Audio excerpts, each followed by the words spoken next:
Matur nuwun dumateng Bapak Antonius Haryanto, Magister Pendidikan, awit sampun kersa paring sabda pangandikan ing dalu menika. Para rawuh ingkang tansah gumbira ing manah, acara salajengipun inggih menika pasrah tampi paraga wayang Gatotkaca ingkang badhe dipun salirakaken dening Bapak Antonius Haryanto, Magister Pendidikan, saha dalang Ki Muhammad Yusuf Ansor Hoirudin. Saderengipun adicara pasrah tampi paraga wayang, langkung rumiyin keparenga kula maosaken sinopsis lampahan Gatotkaca lair ing dalu menika.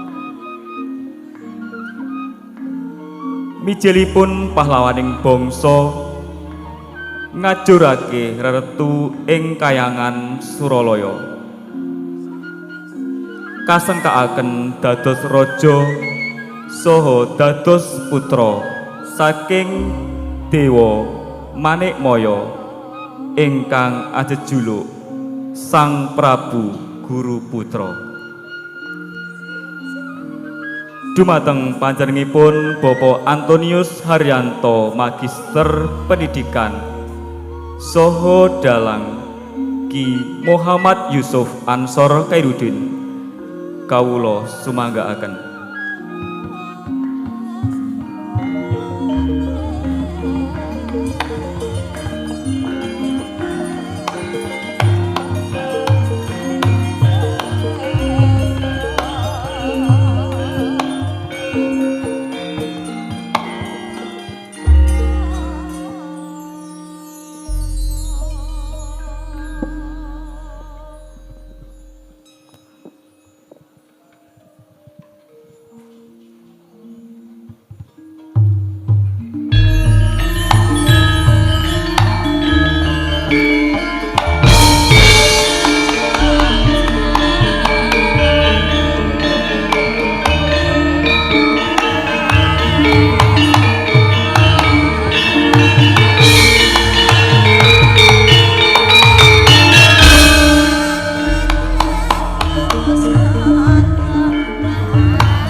Matur nuwun dumateng panjenenganipun Bapak Antonius Haryanto, Magister Pendidikan, saha Ki Muhammad Yusuf Ansor Hoirudin.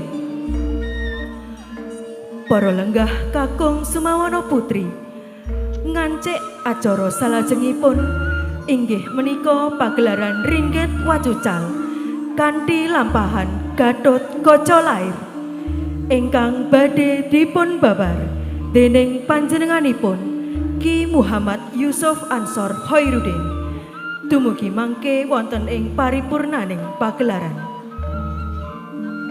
Para rawuh kakung Sumawana Putri ingkang winantu ing pakurmatan, hamba bilih mangke anggenipun atur pasugatan menapa kemawon ingkang arupi pagelaran jangkep wonten ingkang kirang meranani ing penggalih kanthi andhap asoring manah sedaya panitia lan ugi panyenggogati nyuwun agunging samudra pangaksami. Salajengipun saking kula Ibu Fabiola Pasca Gitami saha Bapak Markus Rustanto ingkang tinanggenah nderekaken lumaksitaning adicara pagelaran Ringgit Wacucal punika, temtu kemawon kathah kekiranganipun. Sae saking pangrakiting ukara punapa malih Subasita, jer kula namung titah sawantah ingkang tebih saking kasampurnan turta jubluk ing pangertosan. Pramila mugi keparenga panjenengan sedaya paring samudraning pangaksama dumateng kita. Sugeng hamirsani pagelaran Ringgit Wacucal sedalu natas Dumugi mangke wonten ing paripurnaning lampahan. Nuwun, matur nuwun.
wang sempal kaprabal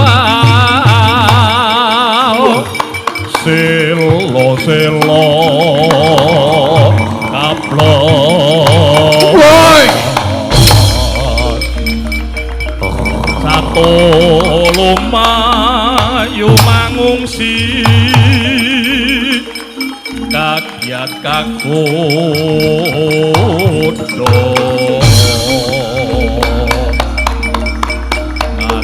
Joko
dasar gagah wernanipun Kanjeng Sri Narapati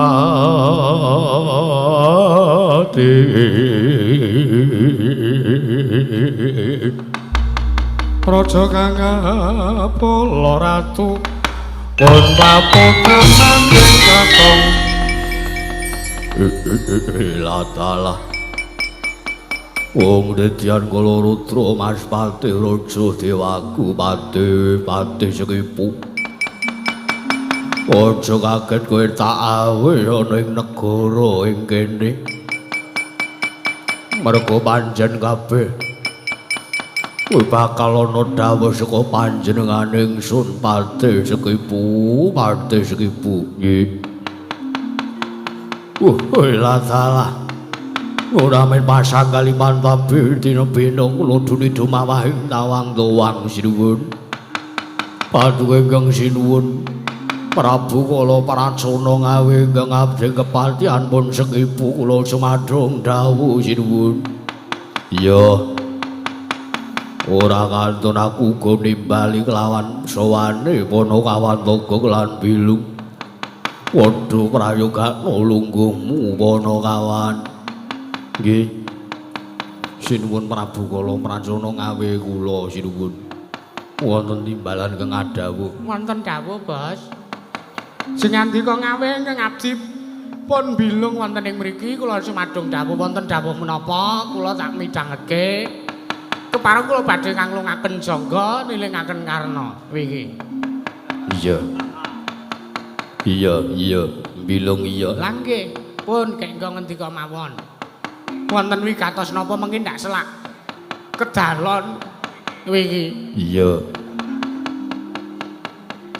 Sekipu wonten dawuh sinuwun.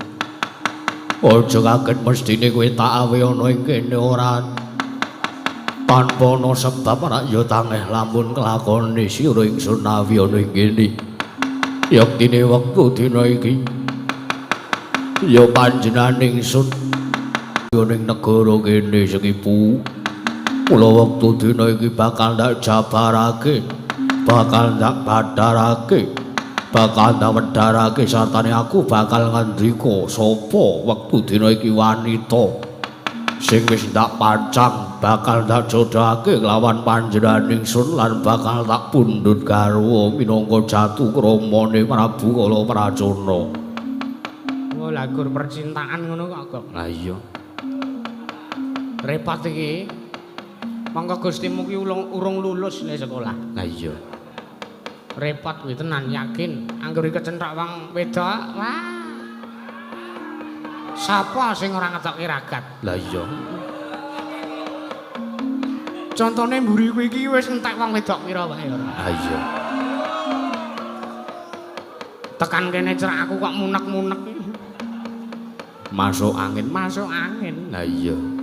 Kae sajak Gustimu arep jauh palakrama. Ah iya lho. Heeh. Waduh lajeng sinten ingkang paduka gayo sinuwun.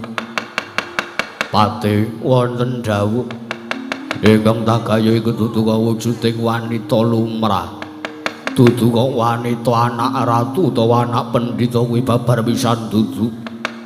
Nanging ingkang tagaya iki ora liya kejaba Betari Suprabaya Widodari ingkang mapan ana ing Kahyangan Pati. Kagatri sang kapirang urinanggul kinempel kempet dosang retnaning bawana.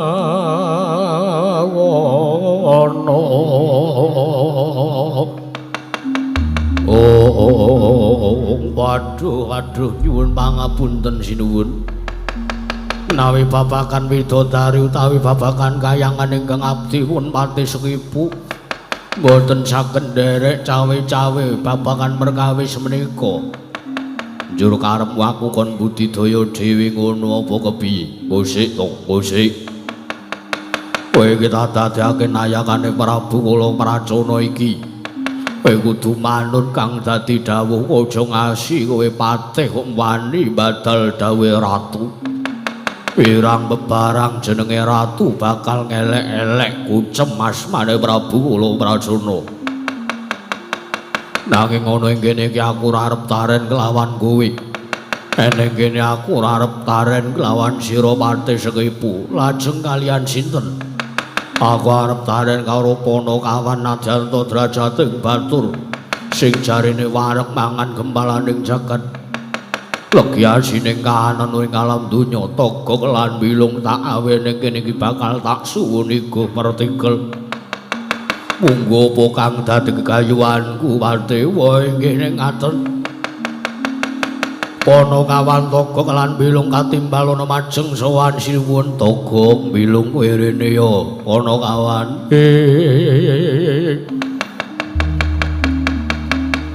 Togok yen malaka kelakuk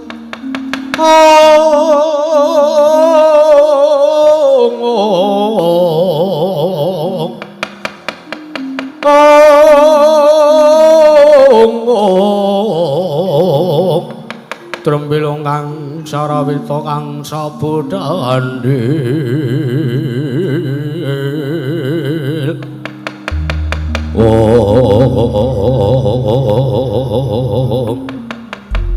wonten dawuh sinuwun paduka sinuwun Prabu Kala Prajana ngawe ingkang abdi pun togok wonten dawuh sinuwun kula dipun awe wonten ing mriki kula kapurih majeng menika wonten dawuh menapa togok wonten dawuh bilung wonten dawuh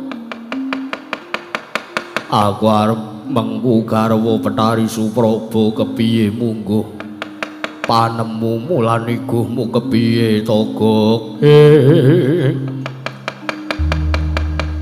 Agatri sangga piranguri nanggul kinempit kempit dusang renaning bawana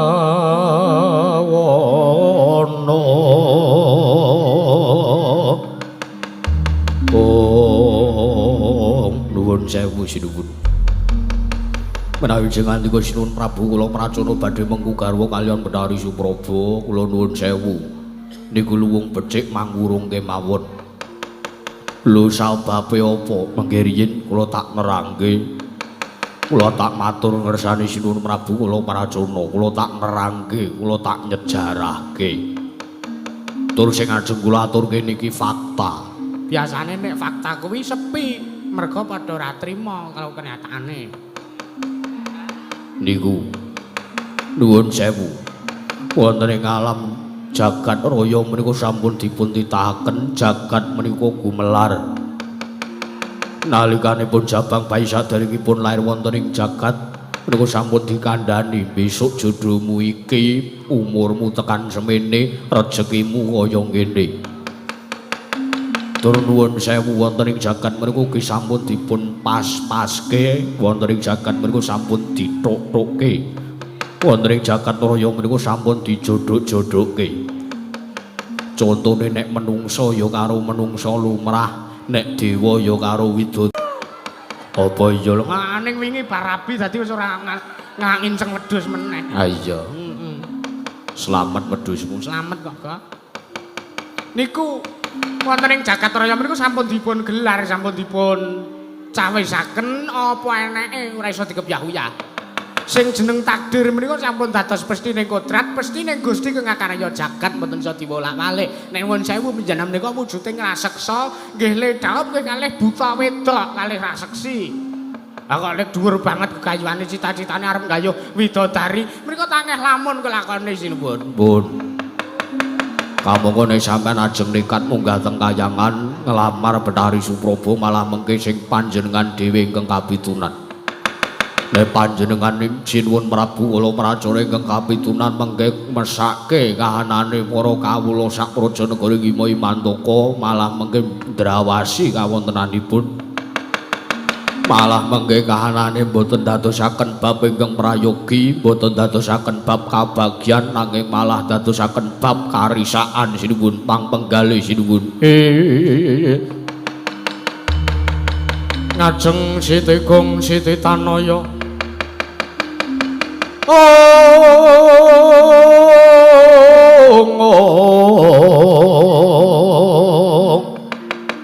majeng tanpa susila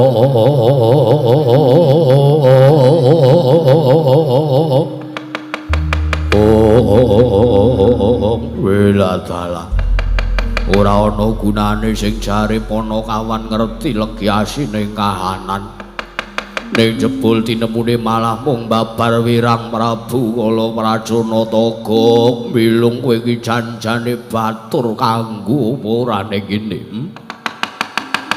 kowe tak sowanke mrene iki aku arep njaluk iku partikel karo kowe iki dudu kok bab kowe sarujuk apa ora kelawan gegayuhanku nanging aku arep njaluk iku partikel karo kowe iki arep tak jaluki carane kepiye leh ku arep dhaup karo widodari lah ngene iku wau carane diwurungke terus sampean mengke kula goleke randa-randa pun manut kula mawon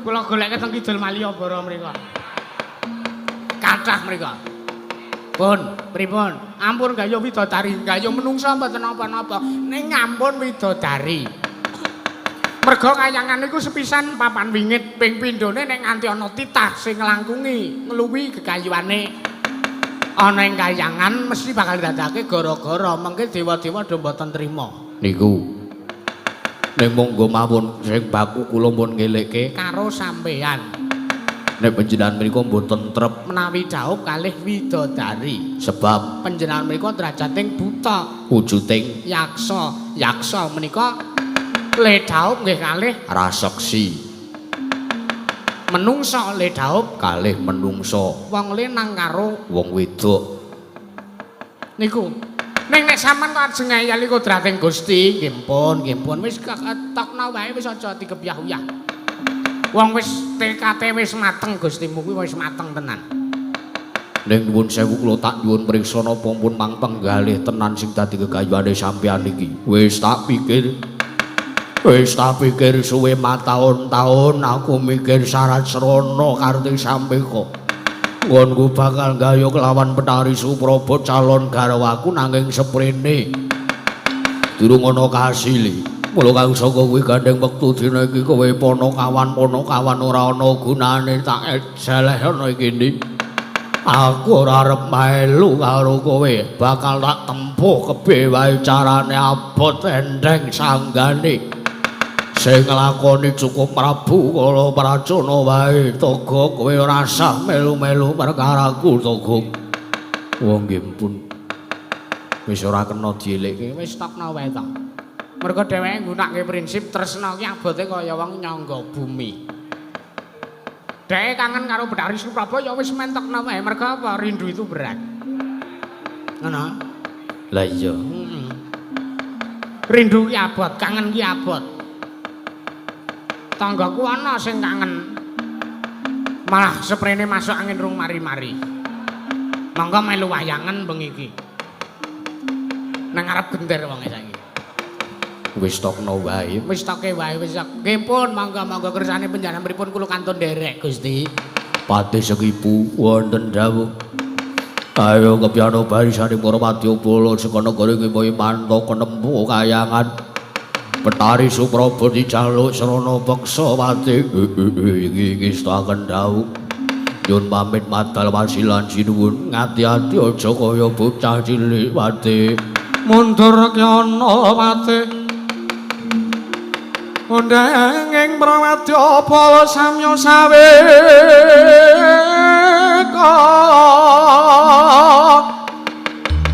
umyong swaraning bendhe beri kurbar kurnangga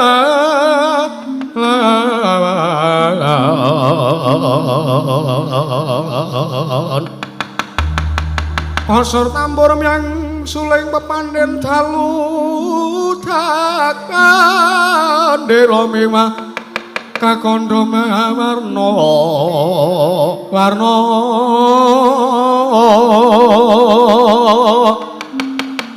pindha jalaya tiyan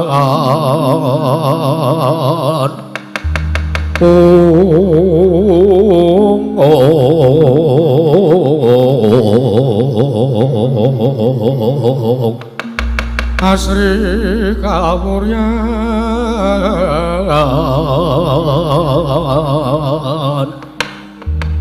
greg-greg swaraning kutha paneng remagalan lokandira ana bikarku milar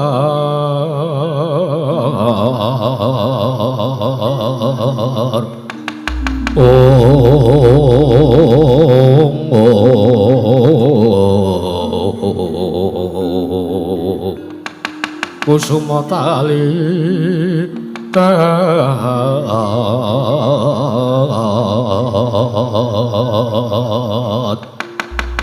mula cancota cincin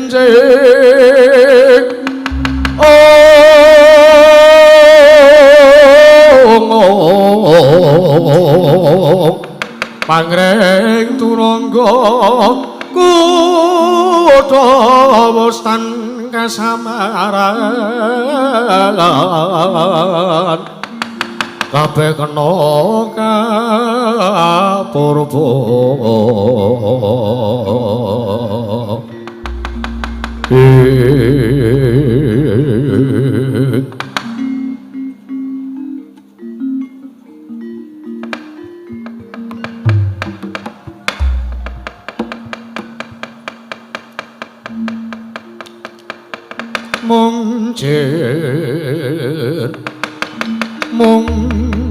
mung jir mung jir yaksa teman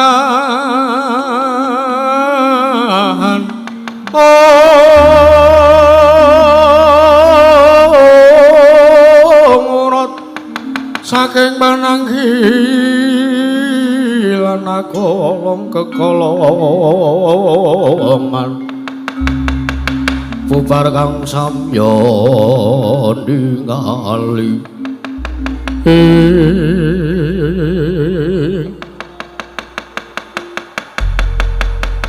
tanpa nalika semanten sang Rekyara Patis Kipungawi sang jaring para wadyabala gelar baris nalika semanten sampun rampung munjahaken ngersaning sang Sirun Prabu Kala Prajana wis rampung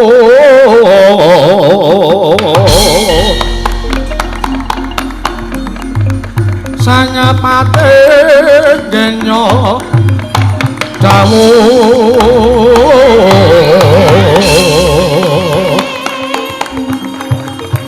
mring wadya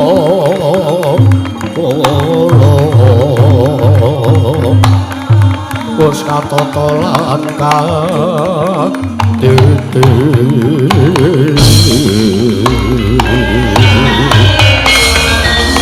kaya-kaya sang Patih tunis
Mawalindo bumi gonceng kumel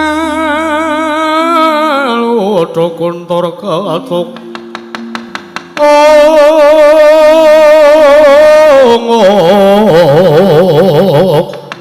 Lumembah banyu kanggo mambang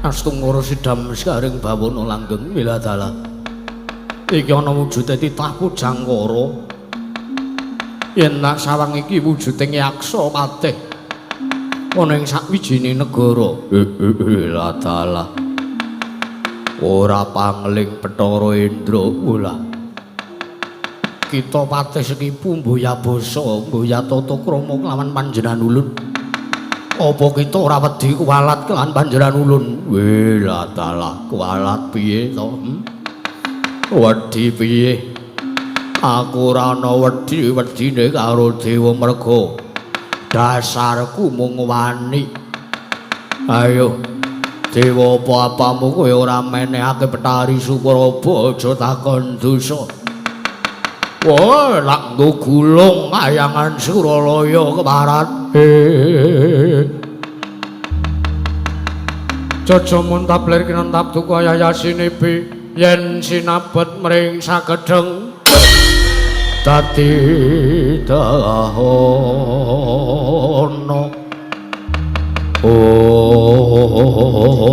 parat panusmani jajalanat mboyana tabete ning antarane titah kelawan para Jawata mboya tata krama lan jeneng kita kuwi njaluk kelawan Betari Supraba kanthi srana peksaya paripaksa panjenengan kudu ngundurke kelawan jeneng kita sekipu kowe dibandayane Bathara Brahmaja takon dosa nglakon mati dening aku wela dalam maju jangkah rimah-rimah legane atiku para dewa keparat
ngatasi panjenengan sun iki Jawata ngatasi aku dewa kok kalah karo buta patih kaya ngono ya sekipu kowe iso kuat nadai dahanane Bathara Brahma aja takon dosa kelakon ngobong awakmu ing marat.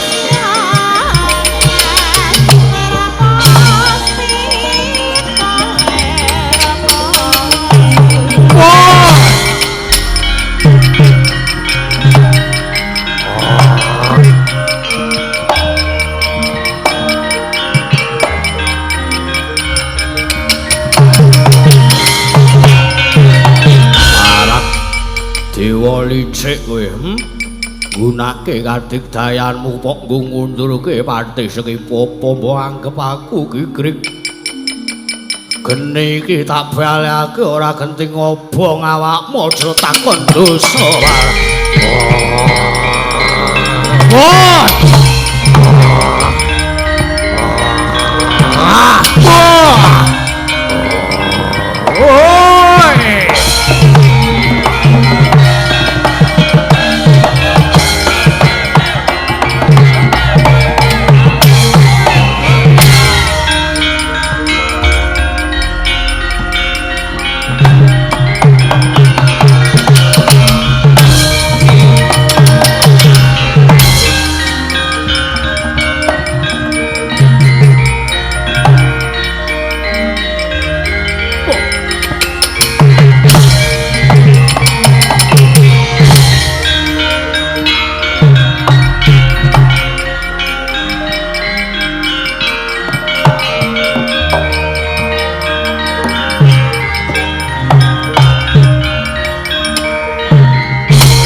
Iblis dewa iki kene ya pinter uteke dienggo kene.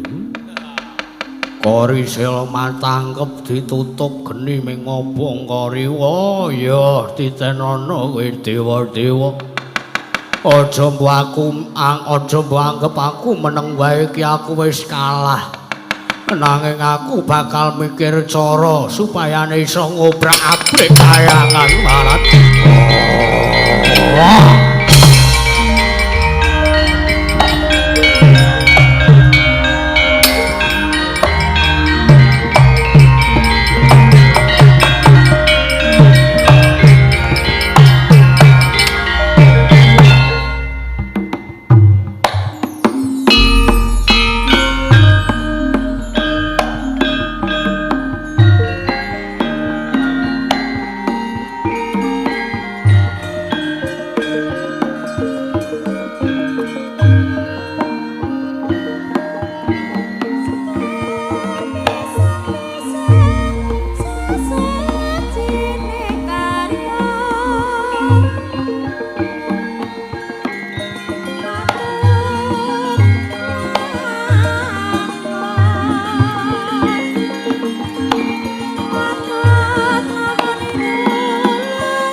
Purba sangga murbeng ratu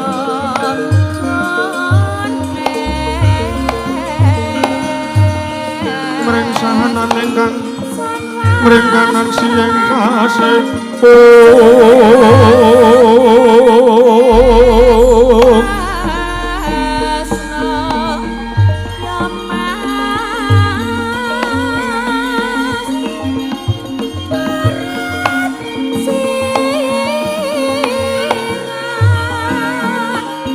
mawe pokok kang sawega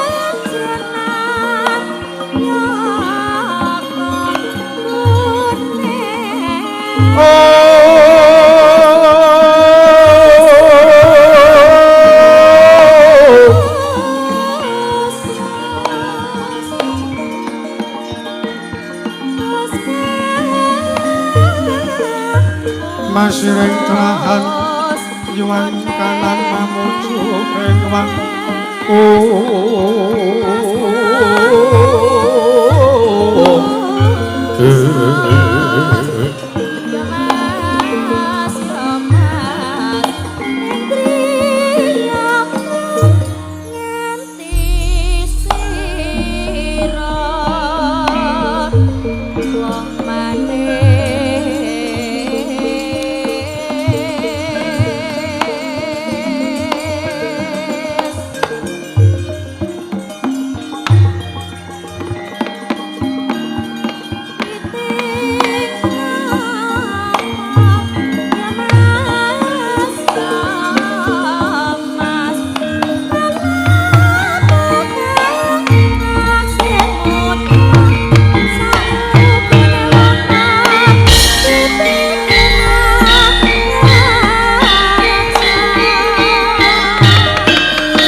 Namastu Purama Sidhem Om Awit Namastu Silat Mring Diwang Jagat Karana Sirang Tondo Kawisisaning Bisana Sono sinawung langening blapis temangsil stantun lambang Buddha jinatur tutul Katula tetula tutulat ngelurating baradya Winarsita ngomong pramengis kala karantadya timbiying jaman Purwa mangga tekap mansananing gubita taun nenggih pralambang madumpa-dumpa marma panggung panggang panggunggung sang purwa kota Setebyar dumadining wayang Purwa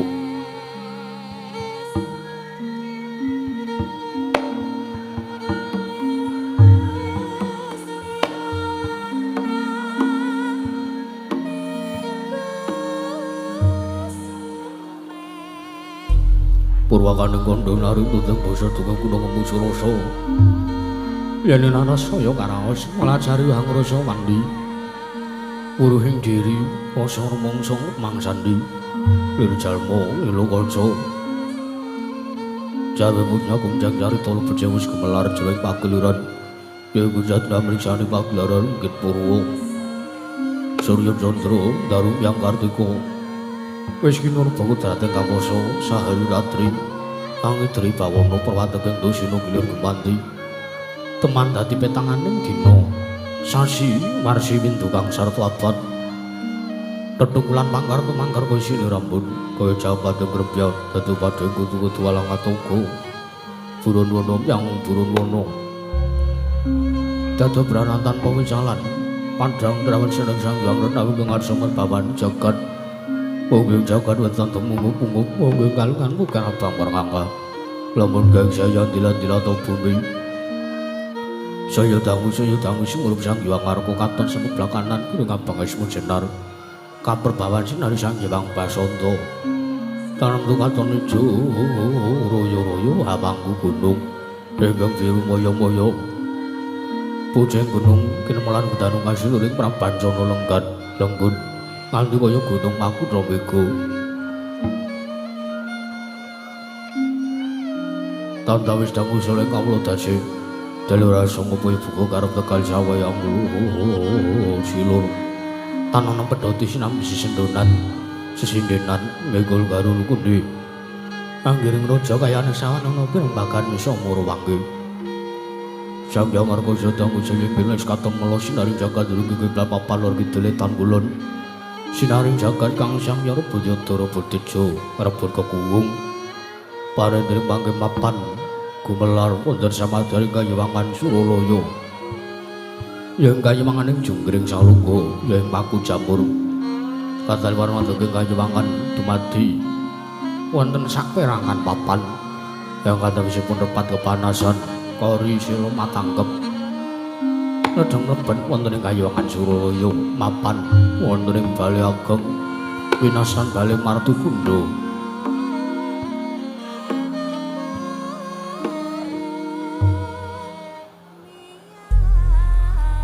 Kadawali kono pinuju lenggah dewaning para dewa nalindraning para Jawata. Kadang lenggah wonten samadaning dampar sila Pandhawaru binangun. Sesampe lembuhan dini sinasapan di sawangi jebat kesturi kudu Babararung dumugi sanjawining pansewakan. Nalika semanten hampir mlebar sanjaring para Jawata, para dewa, para dewi, Hapsara Hapsari, datan kantun ugi para widodari ingkang samya manggung tanggung. Joko maloro-loro ingkang samya ngambil pajaring Prabun.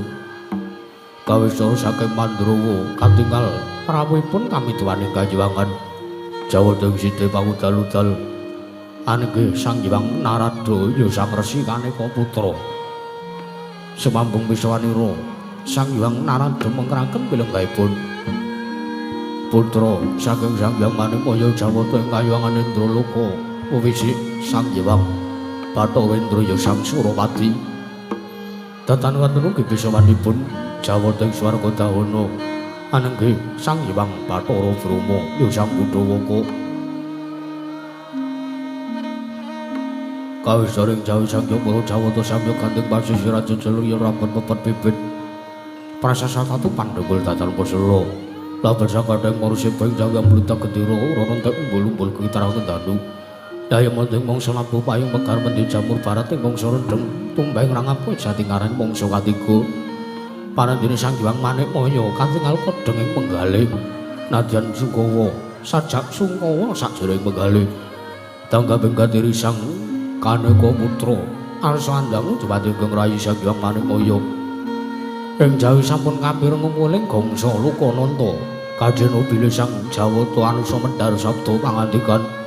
Dateng wangi wijining pandika Sang Hyang Manikmaya ingkang dereng kababaring lisan.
sangka kumanyar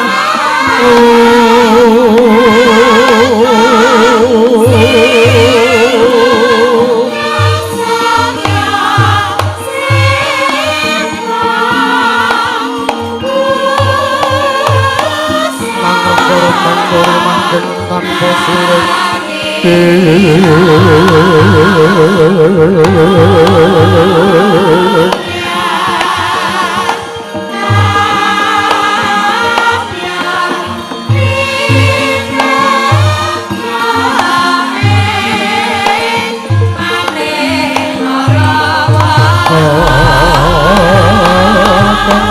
mas-mas makan langit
Sretenon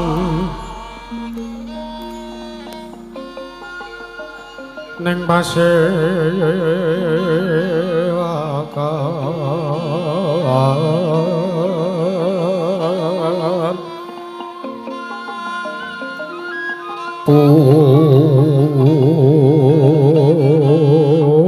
pusana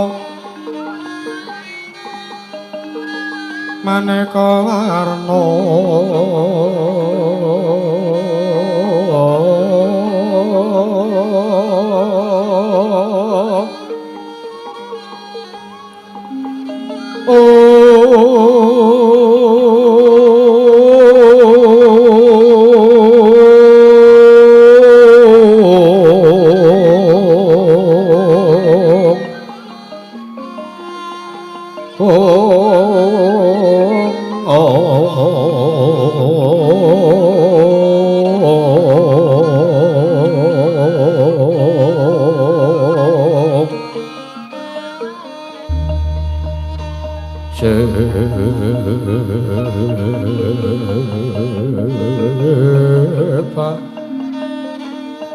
Puspitengu Jono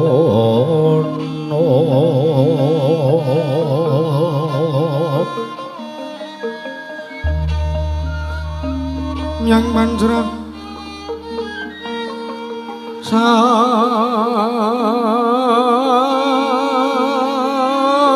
sarwarama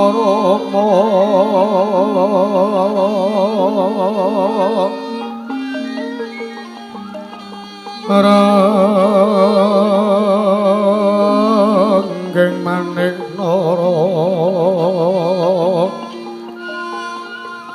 nara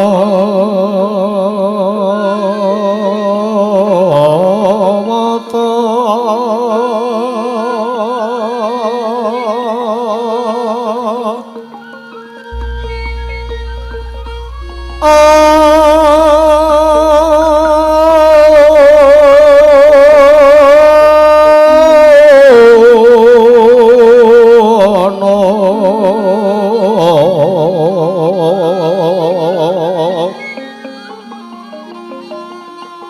Obro prabanya kangsu merah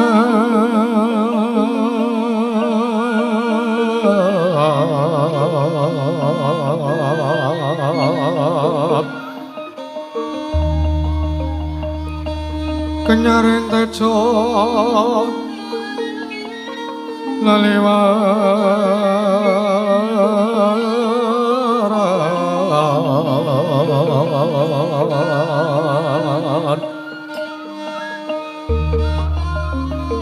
lergi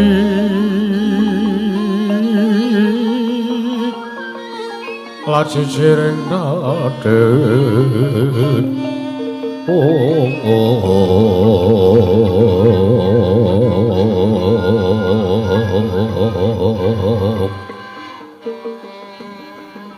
wimbo kekondo amre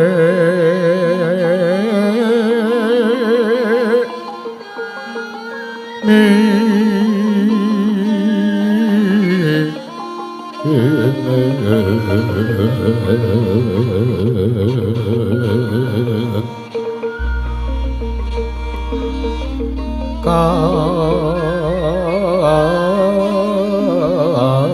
Kardio Bema Ruto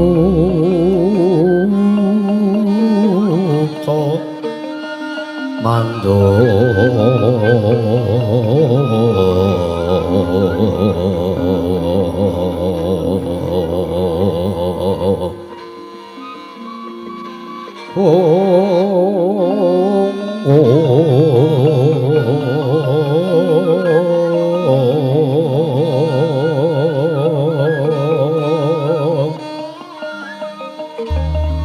sabaran mangamban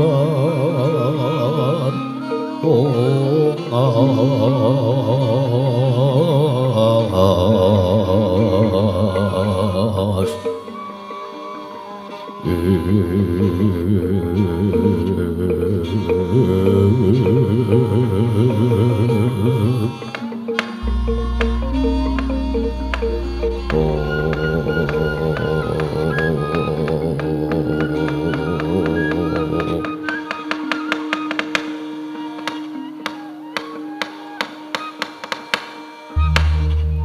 Mas Trama Sidam sekaring bawana langgeng Kakang Narada Kakang Resi Kaneka Putra mrkensang waru dayang mak pong bobolong kali cedhe sapa sing gawe punapi Adi Guru paduka Wang Adi Pramesti Bathara Guru ngawe ingkang Raka ing Sidhi pangudal-udal dinten sakmenika mapan wonten ing Bale Marti Kunda Manik kula samang kula tingali sajak kodheng panggalih paduka Wang Adi Pramesti Bathara Guru wonten menapa Adi Guru kepareng ingkang Raka ing Sidhi pangudal-udal cumadhong dawuh Kakang Narada mesti kemawon jenengan dipun sampun priksa kelawan menapa ta ingkang dados legetaning manah kula wondene wekdal sapunika penggalih kula nedeng kodhong ing penggalih sungkawa ing batos menapa ing sakmangke mboten naminipun kula ngoyahi seganten menawi kula mbabaratur pangandikan dhumateng jengandika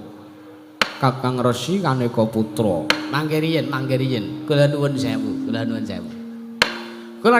nyuwun priksa kelawan jengandika Adi Guru Manik Mahya kados mekaten menika ngibaratipun kula ingkang batang cangkriman kula ingkang damel cangkriman lajeng paduka Wang Adi Pramesti Bathara Guru ingkang ambatang cangkrimanipun ingkang Raka ing Sidhi pangudal-udal mekaten Kakang Narada inggih menawi mekaten Kakang Narada kula menika bingung awit kawontenan wonten ing Kayuwangan Suralaya menika sajak nandhang goro-goro ingkang sumundul wonten ing awiyat pungkasan para Jawata bubar mawut boten kantenan sejatosipun wonten menapa Kakang Narada kula nuwun sewu sing andika bali nyuwun priksa dhumateng ingkang Raka ing Sidhi pangudal-udal menika mesti kemawon jengandika langkung pana lan langkung priksa babagan kantene wonten ing Kayuwangan.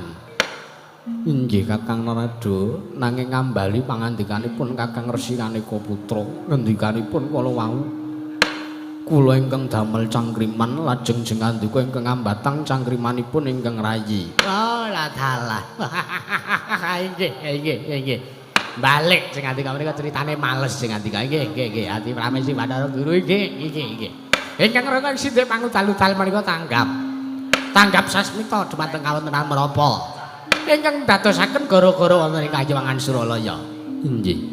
Manèh keparengaken matur ingkang sepisan gara-gara wonten ing Kayuwangan Suralaya dinten sak menika dipun sababaken setunggal inggih menika pangamukipun Nalendra Giling Wesi pun Prabu kala Pracana anggenipun badhe gayuh pun Betari Supraba. Kamangka jeneng andika mesti kemawon mriksa bilih wujuding buta menika boten dipun keparengaken dhaup kalian widodari. Wonten ing jagat gumelar menika sampun dipun pacokaken piyambak-piyambak menawi menungsa ya karo menungsa, kewan nggih kalih. Menika sampun lair wonten ing jagat nanging dugi wekdal sapunika pusripun si Jabang Tetuka menika dereng saged pugut kamangka sampun dungkap setunggal warsa yuswanipun Jabang Tetuka. Menika wekasan para Pandhawa sartanipun Arimbi kalian Werkudara Pandhawa nandhang Sungkawa wekasan damel gara-gara wonten ing Kayuwangan Suralaya. Menika mujudaken penangisipun Dewi Arimbi kalian pun Prabu kala Pracana ingkang ngamuk ing Kayuwangan Suralaya. Menika ing samangke kula semanggaken kados pundi Cikandika Paduka Adi Pramesti Bathara Guru mungkasi gara-gara ingkang tumanduk wonten ing Kayuwangan Suralaya menika. Adi Guru Sigra-sigra yen permana gansa Sigra ngraget nawang sesangga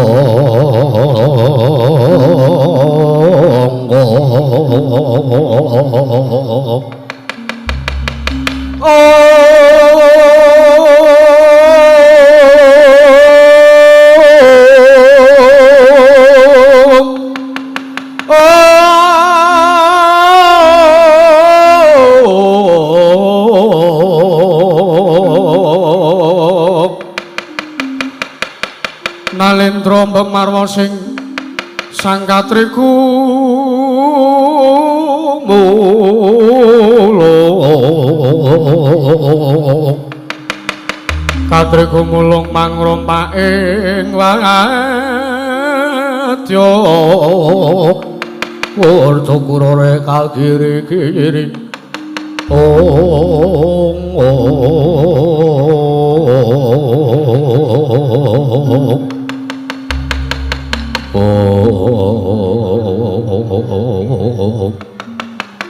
Mas Rama Sidam saring bawana langgeng Kakang Narada menawi mekaten perkawis menika kedah dipun pungkasi saking kawontenan ingkang langkung gampil rumiyin. Liripun kados pundi? Menawi pamanggihipun ingkang rayipun Manikmaya ing sakmangke Jabang Tetuka anggenipun boten saged mboya saged pugut puseripun menika awit kula priksa sartanipun kula ugi mangertosi bilih benjangipun nalika sampun ndungkap dewasa Jabang Tetuka menika badhe dados satriya ingkang gadhahi kadigdayan nglangkungi dhumateng sapada-pada ateges Jabang Tetuka ing sakmangke badhe kasinungan kasekten nuwih Kakang Narada. Nggih, kula sampun paham, kula sampun mangertosi. Kula sampun saged nampi menapa ingkang dados dawuh Paduka Adi Pramesti Bathara Guru. Maling sakmangke Kakang Narada gandeng kula kinten ingkang saged mungkasi utawi nyirnakaken angkara murkanipun Prabu kala Pracana menika boten sanes kejawi ampung Jabang Tetuka. Mila wekdal punika Kakang Narada kula utus supados mandhap wonten ing Madyapada maringaken salah satunggaling utawi sakwujuding pusaka kinarya syarat sarana mugut puseripun si Jabang Tetuka. Lajeng samangke kados pundi? Teka Cikandika paring dawuh bilih Jabang Tetuka ingkang saged mungkasi parang muka saged nyingkiraken pageblok ingkang mapan wonten ing Kayuwangan Suralaya. Ing sakmangke Kakang Narada kedah mboyong Jabang Tetuka minggah wonten ing Kayuwangan Suralaya lajeng dipun tandhingaken dhumateng pun Patih Sekipu kalian Prabu Kala Pracana. Mekaten Adi Guru. Inggih Kakang Narada. Nggih, ngestaken dawuh. Menika sampun tetep ngaten. Dawuh Paduka Adi Pramesti Bathara Guru, wekdal sapunika kula suwun pusaka menapa? Ing samangke badhe dadosaken syarat sarana pugutipun puseripun si Jabang Tetuka. Inggih Kakang Narada kula aturi manjanggenipun rawuh. kula badhe ngaturaken pusaka menika katuraken dumateng Arimbi kinarya syarat sono mugut puseripun si jambang bayi Kakang Narada. Nggih Adi Guru.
wonten dawuh menika wujudipun pusaka Kyai Kunto lan Wijaya Danu. Ing sakmangke Kakang Narada mandhap wonten ing Janaloka. Kula aturi maringaken dhumateng pun Permadi. Inggih Arjuna, nggih panengah Pandhawa. Mekaten Adi Guru. Nggih Kakang. Ayo nggih ngestaken dawuh. Ing samangke kula nyuwun pamit madal wasilan. Kula badhe mandhap wonten ing Madyapada ngaturaken pusaka mriku, maringaken pusaka mriku dhumateng pun wayah kula. Pun Permadi. Inggih Kakang Narada. Ingkang atos-atos sampun kados lare alit. Ulun namung saged mbalang puja pangastuti mugi rahayu.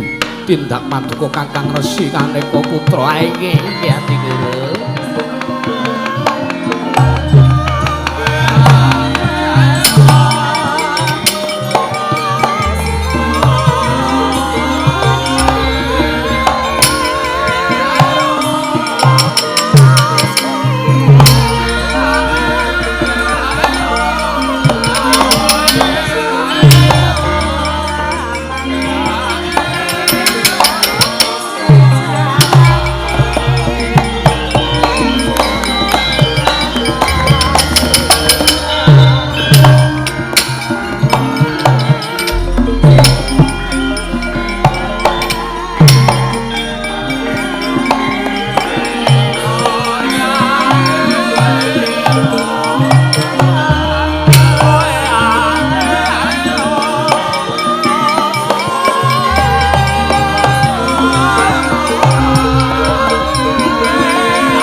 Mendak alun tata trap silanira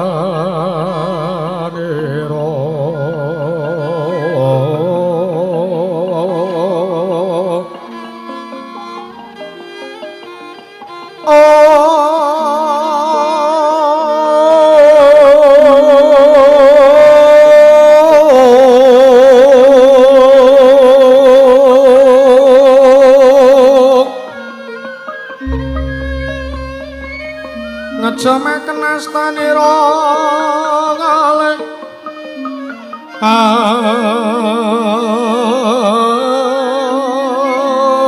astanira kalih pisan yen ngandika magawe obranta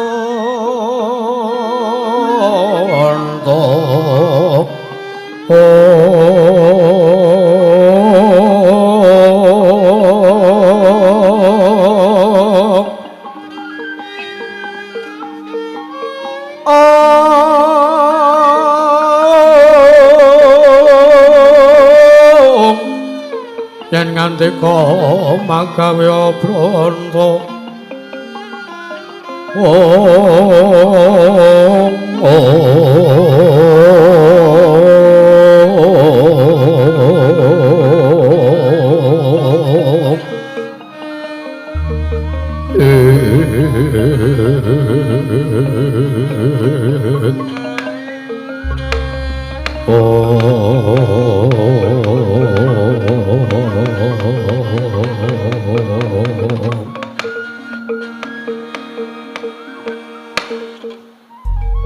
Indrawa Sarawati wonten bal kadhawuh Rama Pugulun sakpungkure tindake Kakang Naradaya Kakang Resi Kaneka Putra wektu dina iki ulun wanti-wanti merga isih ana pangamuke Prabu Kala Pracana sartane Patih Sekipu ingkang ngamuk ana ing ngrepat kepanasan ulun wanti-wanti ya nggir aja ngasi mengko kita sartane para Jawata liyane mbukak Karisela matanggep kebarengipun merga ing kono bakal ndadekake perkara sartane bakal gampangke uga bakal dadi pancatan nggone Patih Sekipu mlebu ana ing wewengkon Kayuwangan wekasan para Jawata mboyang ngeparengake Prabu Kala Pracana mboyong kelawan Betawi Supraba lan Patih Sekipu banjur ngamuk ana ing Kayuwangan ulun wanti-wanti ya nggih ngesnaken dawuh menapa ingkang sampun paduka dawuhipun tartentu kula mboten badhe suwala Rama Pugulun iya gandeng kaya wis purna jejibahan ana ing Kayuwangan Suralaya babar pisan bubarna para Jawata ingkang padha gantung seba jenenging Senedya kundur ngedaton manjing ana sakmadyaning Datulaya utawa manjing ana sakmadyaning Karang Kawidodaren ngisnaken dawuh kepareng kula nyuwun pamit madal wasilan Yaya Indra ngati-ati aja kaya bocah cilik nganti Sang Hyang Surya kinarya madhangi laku munggir Surawati